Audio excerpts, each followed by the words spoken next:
Is there an emergency? He keeps calling. Okay, thanks. Sorry, we have a tamarin to anaesthetize right now. We'll come up as soon as possible. We have a tamarin to anaesthetize. Ventrodorsal? Ventrodorsal. Can you do it? I'll develop the other one, just to be sure the factors are no worse. Even though it's not necessarily my job to raise people's awareness, that's the reason why I do it every day. I went into conservation, into the field of zoology and wild animals. The reason I've always been interested in that area is that I think it is possible to do something. Okay, we're going to wake him up, we'll weigh him, examine his head, and after that we'll hold him while he wakes up. Is that all right? From a very young age, Emiko Wong has had a passion for wild animals. In order to live out her passion, she chose to become a vet. Since 2003, she's looked after the welfare of thousands of animals living in the different habitats of the Montreal Biodôme.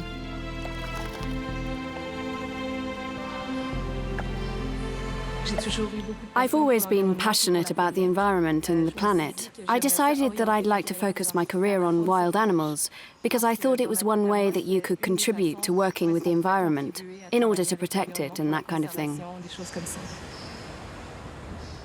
Protecting habitats and animal species is the deep motivation which drives Emiko. She's part of this great adventure in a place unique in the world, where 4 natural ecosystems have been recreated on a small scale under a huge dome.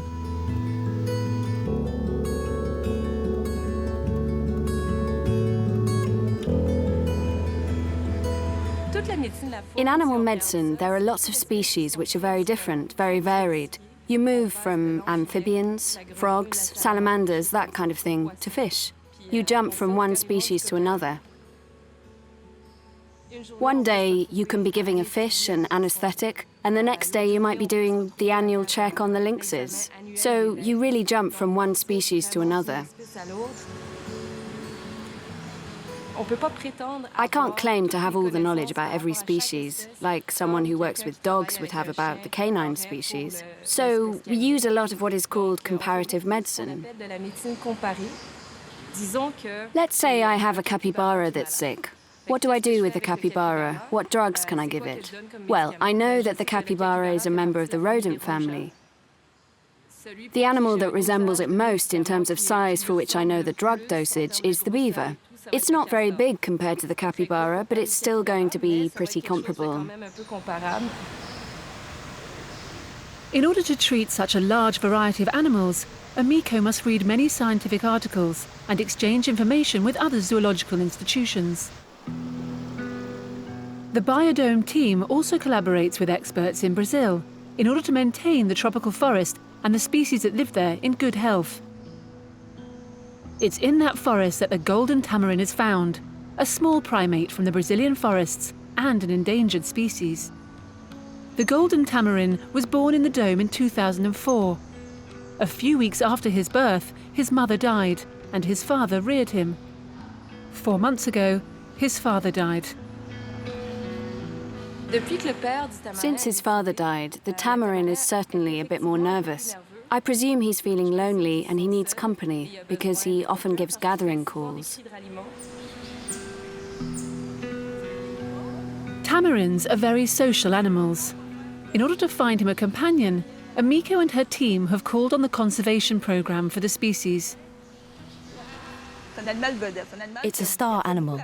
It attracts people's sympathy, a lot of attention. Conservation programs often use the golden tamarin as an emblem.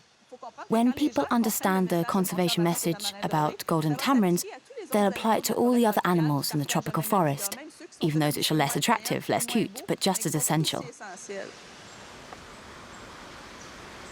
Emiko is a member of a multidisciplinary team, which includes, among others, the animal keepers and the aquarists. In daily contact with the animals, they are Emiko's eyes on the ground.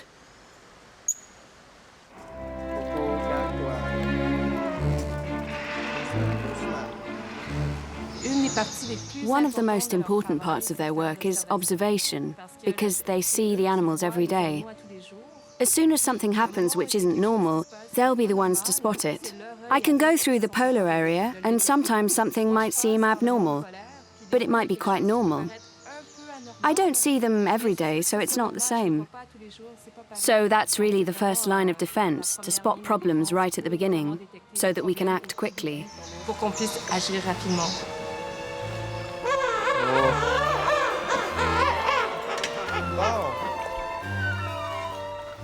Eric Charette works in the polar ecosystem. He looks after the living areas, feeds the animals, and observes their behaviour closely. Among other things, it's very important to know who isn't eating. If an animal isn't eating, it's often a good indicator of its state of health.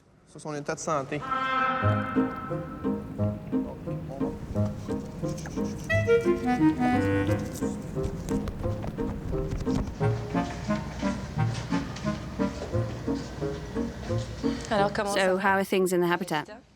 Fine, fine. Fine? Is he still walking all right in his boots? Yes. Feeding by hand means that when the animal comes to the feeding area, I can do a sort of visual examination. So you look quickly to see if they're limping at all. Limping is the main indicator of foot problems, of course.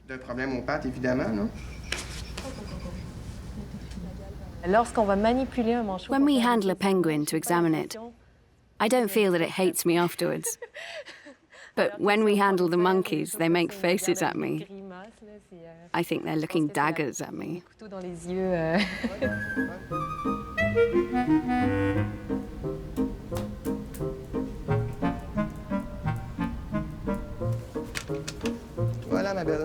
Here you are, beautiful. Back you go, back you go. There. The biggest challenge, both in wildlife medicine or veterinary medicine in general, is that unfortunately our patients can't talk. There are times when we'd really like to get inside their head and find out what's going on. Sometimes we can see they're in pain, but we don't know where it is. In addition, with wild animals, what happens is that they've learnt to protect themselves, especially the ones that are preyed on. They tend to hide their pain because if they showed their pain openly and started to moan, like some of us would, a predator would immediately spot the clue and know that it's a weak individual and it will hunt it down. So that's why all wild animals in general, and especially if they have a predator, will tend to hide their injuries and really hide themselves away until they're healed.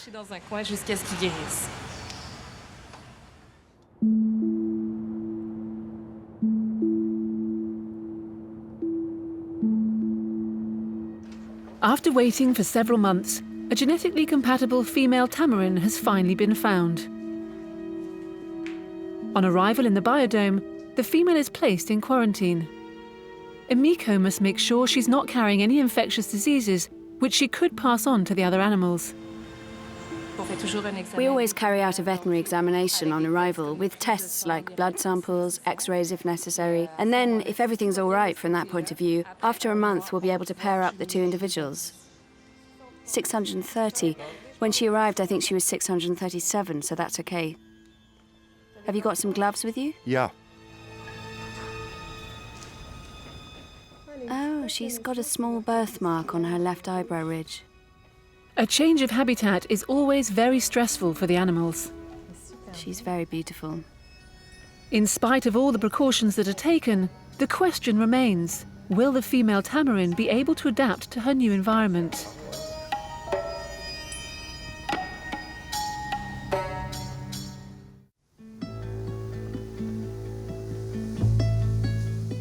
In order to learn how to care for wild animals, Emiko spent some time in rehabilitation centres for birds of prey in Quebec and Alaska, as well as a period in Guatemala. It was there that she realised just how much the intensive cultivation of corn destroys the forests. As I was in Guatemala for 6 months, the people in the village got to know me, and sometimes they brought sacks to me. I wondered what was inside. I found all sorts of surprises. Anteaters, jaguarundis. Of course, you find animals after a fire. What can they do if they have no habitat? Nothing. We were faced with an excess of animals, but where could we put them?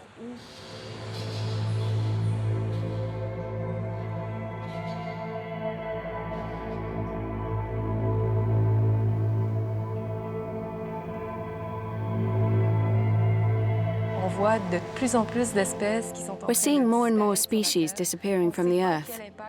We don't know what impact that might have. Antibiotics come from fungi, and certain anti-cancer drugs have been found in fish. We all need each other on this planet. We are joint tenants on the Earth in the end. And we need to continue this joint tenancy because we don't know the potential effects of a loss of biodiversity.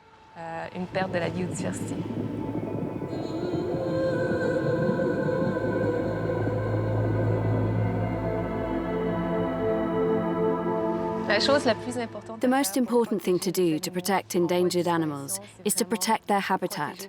So even if it looks like indirect action, preventing pollution, things like that, doing it on a daily basis is like the theory of the drop of water in the ocean, I think. If we all add our drop of water, perhaps one day we'll have an ocean.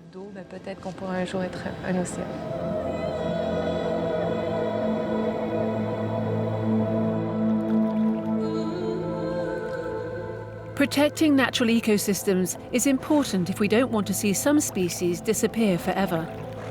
By recreating the essential conditions for certain animals to reproduce, the dome is contributing to the conservation of species.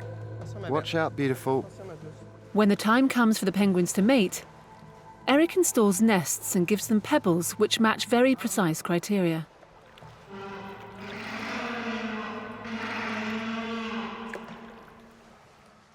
You always have to be careful with penguins so you don't step on their feet. As you can see, they're quite curious. This is the nesting site for the rockhopper and the macaroni penguins. Some of the nests are already in place, but I must add the pebbles. Some of them are already interested. Once the spot has been chosen, the female settles herself down and the male goes off looking for stones. It's a bit like looking for jewels for his fiancée. He'll choose the nicest stones he can find. If you like, it's a bit like choosing the colour of the paint for your baby's nursery. It's kind of the same thing.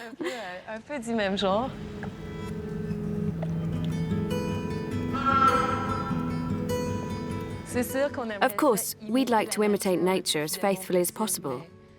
If we could do so, we would. But we're not nature. We'll never be as incredible and impressive as that.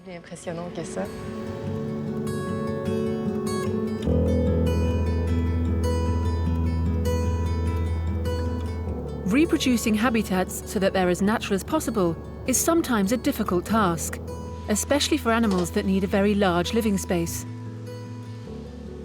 So one solution is to increase the complexity of their habitat in order to stimulate them or simply to give them pleasure. Enrichment is absolutely essential in captivity. In the United States, a zoo without enrichment is simply illegal. If there's no enrichment, they have no stimuli. For example, a brown bear's territory is 76 square kilometres. So it has to move to try to find food. It has to move to try to find a partner in the mating season. Things like that. So it's always looking for something. In a small cage where it's fed in a bowl every day, it doesn't have all these stimuli. And if we don't provide it with stimuli, it will end up going a bit crazy.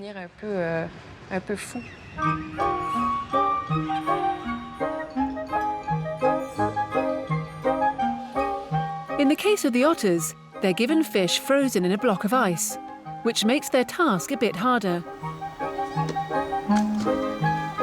In the winter, fresh snow is brought in to make a slide where the otters play, as they would in the natural environment.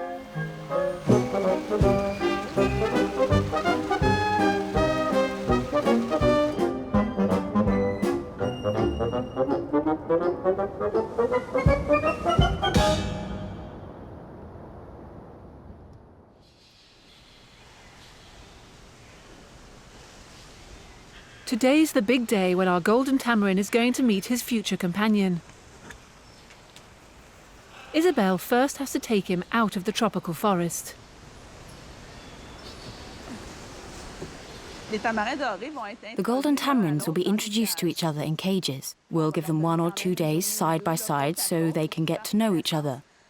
And then we'll put them in a neutral territory which neither of them knows, and we'll allow them to come together, to get to know each other better, to share the same habitat, the same shelter, the same food bowl.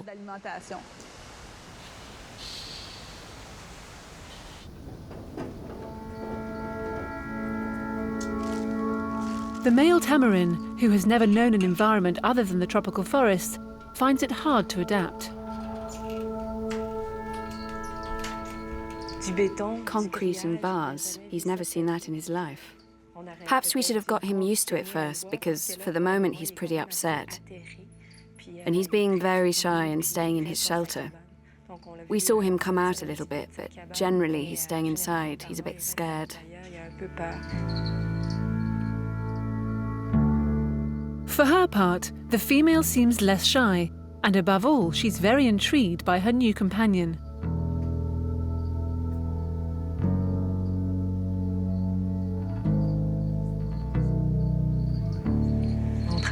We're working with living creatures. We can't predict with 100% certainty how they'll react.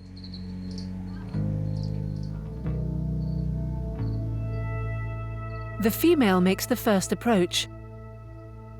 The male observes her from a distance. Will she succeed in getting her new companion to accept her?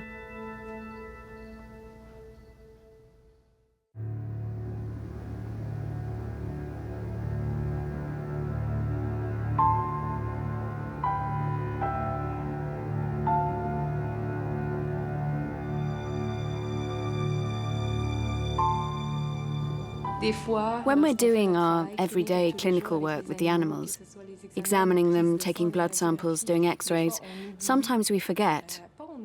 We don't forget, but we are distanced from the primary purpose of our work. And when we come back into the ecosystems and we see the visitors to the ecosystems, we come back to our role, which is in the end to ensure the welfare of the animals in order to offer an experience to the visitors, so that their awareness can be raised.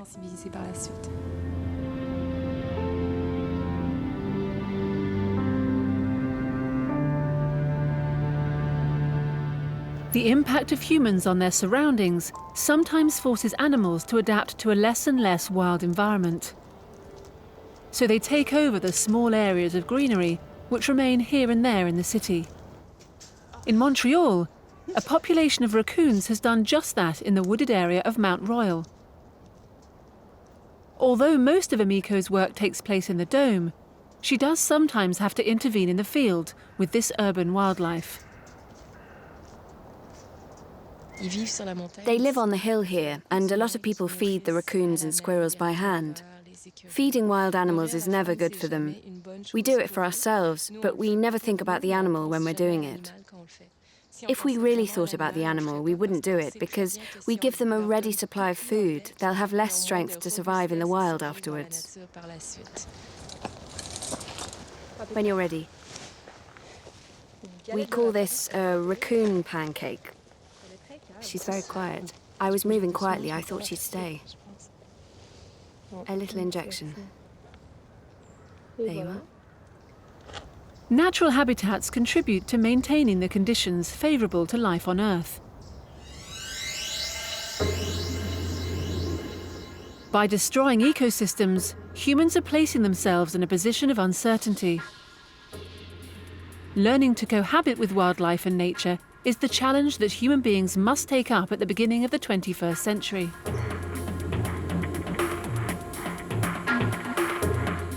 The acclimatizing period for the two tamarinds is now over. The time has come to reintroduce them into their habitat.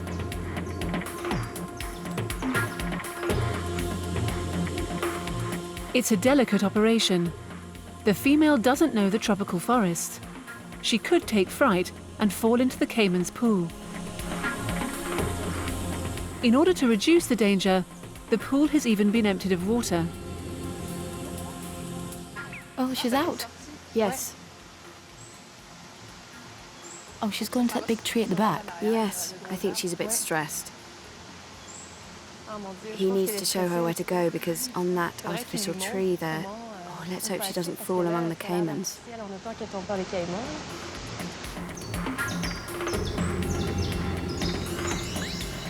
The male finally decides to come out of his hideaway.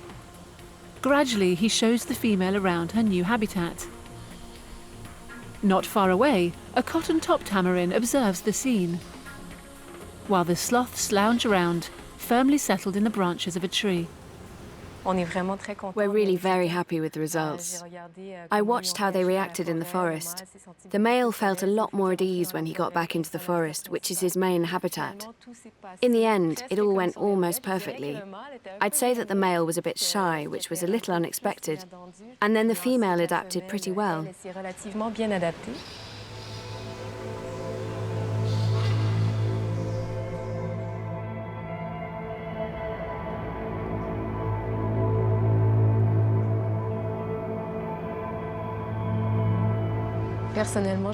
Personally, I'm someone who's passionate about animals. I like them very much, and when I go into a habitat, I try to put myself in the place of the animal as much as possible.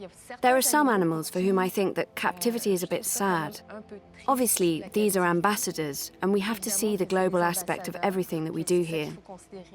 It's really to raise people's awareness.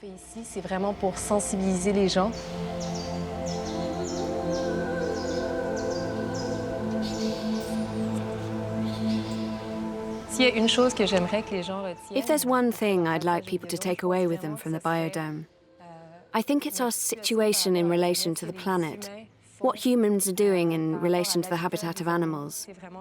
That's really the key thing. It's what makes species extinct.